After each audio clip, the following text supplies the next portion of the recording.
বাংলাদেশ জাতীয়তাবাদী দল বিএনপি এবার দলীয় বিশৃঙ্খলা রোধে আরো কঠোর ও কৌশলী অবস্থান নিয়েছে।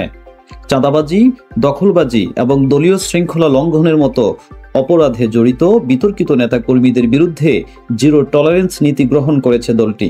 এমনকি প্রয়োজনে এসব নেতাকর্মীকে সরাসরি আইন শৃঙ্খলা রক্ষাকারী বাহিনীর কাছে সোপর্দ করার সিদ্ধান্ত নেওয়া হয়েছে।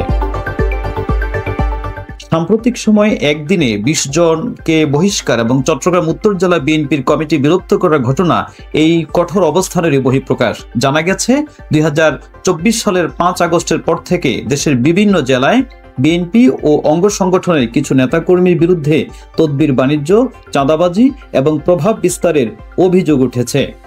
বিএনপির ভারপ্রাপ্ত চেয়ারম্যান তারেক রহমানের সরাসরি হস্তক্ষেপে দলীয় শৃঙ্খলা রক্ষায় নেওয়া হয়েছে তাৎক্ষণিক পদক্ষেপ। অভিযোগের প্রমাণ মিললেই সংশ্লিষ্ট নেতাকে বহিষ্কার বা পদ স্থগিত করা হচ্ছে। কেউই মূলত ছাড় পাচ্ছেন না। দলের সুনাম রক্ষায় তারেক রহমান স্পষ্ট বার্তা দিয়েছেন, চাঁদাবাজ, সন্ত্রাসী কিংবা দুর্নীতিবাজ কাউকেই দলে আশ্রয় দেওয়া হবে না। কৌশল হিসেবে চাঁদাবাজি ও দখলবাজির অভিযোগে অভিযুক্তদের ইউনিট কমিটিও বিলুপ্ত করা হচ্ছে। ইতিমধ্যে বিভিন্ন জেলার নেতাদের কড়া নির্দেশ দেওয়া হয়েছে, দলীয় শৃঙ্খলা ভাঙলে ব্যবস্থা হবে তাৎক্ষণিক। বিএনপির স্থায়ী কমিটির সদস্য আমির খসরু মাহমুদ চৌধুরী জানিয়েছেন, বিভিন্নভাবে কিছু নেতার বিরুদ্ধে বিশৃঙ্খলার অভিযোগ এলেও সেসব প্রমাণ হলে কড়া সাংগঠনিক ব্যবস্থা নেওয়া হচ্ছে।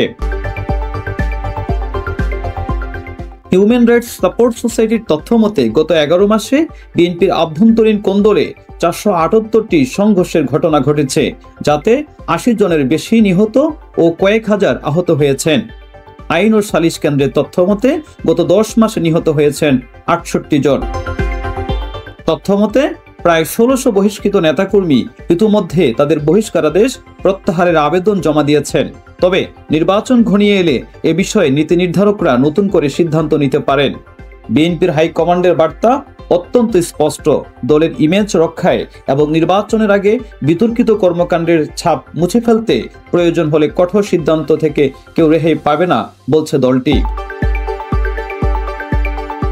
রাকিব হোসেন মিলন, আজকের টাইমস।